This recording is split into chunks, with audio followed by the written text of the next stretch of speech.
While many young people hope to become professional dancers, the cost of lessons, costumes, and other equipment often keeps them from achieving their dreams. It is a hurdle one studio specializing in Latin American folk dance is trying to overcome. For our student reporting labs, Natalie Lett reports. You're only allowed to be a diva on stage. At performances in your daily life, you have to be approachable and you have to be humble. Founder and instructor Frank Ornelas began Rascapatateando Dance Company in his backyard with a dream. Ornelas' dream is now celebrating its 6th year as a pre-professional studio in Phoenix, Arizona, specializing in a fusion of traditional and classical dance.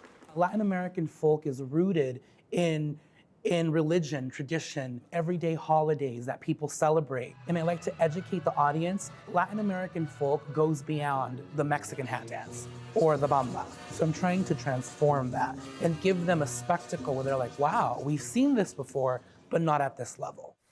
The company's style connects young dancers like 17-year-old Litzy Bugdad and her younger sister to their culture. The style of dance is from Mexico, and I was born in Mexico. So it closely connects me because those are my roots. But for many families who struggle through today's economy, the cost of dance is out of reach. Most parents nowadays don't have $1,200 to $1,500 laying around for their child to go bounce around, which I've heard many, many times. One Jalisco dress can cost $100.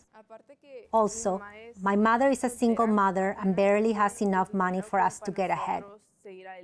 She does not have money for us to go to dance class or buy things that are not necessities. Ornelas knows what it's like to want to dance but not have the means to. My very first ballet studio that I went to, I literally went up to the owner and I told her, look, I have no money, but I want to dance. I will clean the mirrors, I will sweep the floor, I'll do whatever is necessary. For so many talented, bright, young artists, it's so difficult to fulfill their need artistically because financially it is such a hardship.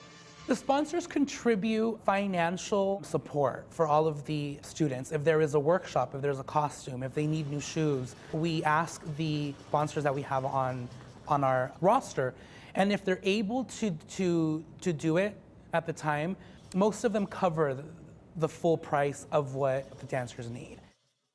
Because I was a dancer myself, I know exactly what it takes and how hard it is to be a dancer. I mean, I want to be able to be there, to be that person that I had growing up for these kids that don't have that. The support provided from Ornelas and sponsors is not only financial. Frank has been a big part of my life.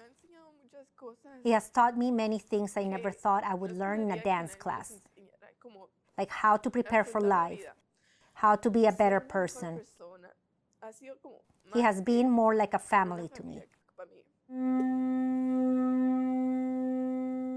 Watching my kids and my dancers that I support day in and day out look beautiful on stage really, really makes it worth it. I wouldn't change it for anything in the world. For the PBS NewsHour Student Reporting Labs, I'm Natalie Lett in Phoenix, Arizona. Such an uplifting story. Thank you.